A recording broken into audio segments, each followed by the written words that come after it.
Canola School on RealAgriculture.com is brought to you by Alberta Canola Producers Commission, Sask Canola, and Manitoba Canola Growers.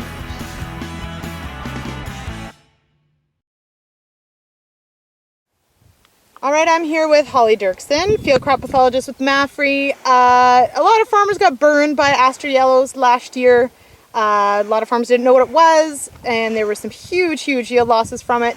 What's the risk this year? What do farmers kind of need to remember?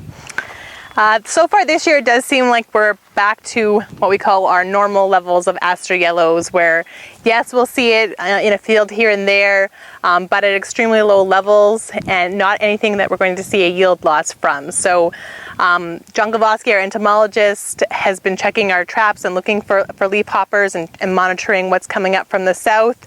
And yes, they found the odd one. But nothing to be concerned about at this point. Definitely not the levels we saw last year. And last year it wasn't just the populations were high of that Aster leafhopper, but it was also how early they blew in. So now we're at this stage in canola where we're flowering. You know, even if we do get a big population blowing in a couple weeks, it's not going to have the same impact as it would have had if it had blown in when the crop was a lot smaller.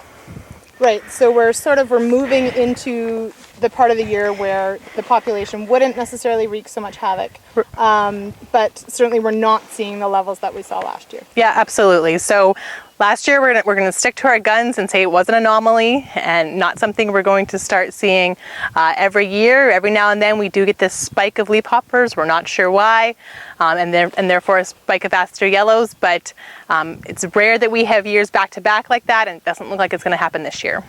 And now, so let's say farmers are out scouting, they might notice a few. Why is it rather futile to spray for the leafhopper? Right, so the leafhoppers can blow in, more than once during the year. They can come in from a neighboring field, and also, even if you see them, chances are that infection already occurred if they were carrying the phytoplasma, the Aster yellows disease.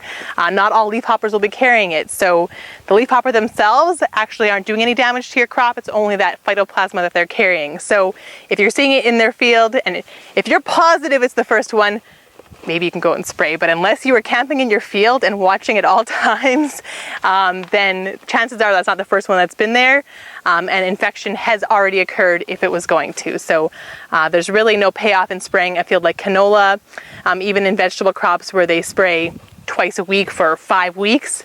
There they see a yield benefit because their yield potential is so high to begin with, but they still see high levels of Aster yellows in those fields, so there just isn't the payback in canola to spray for Aster yellows.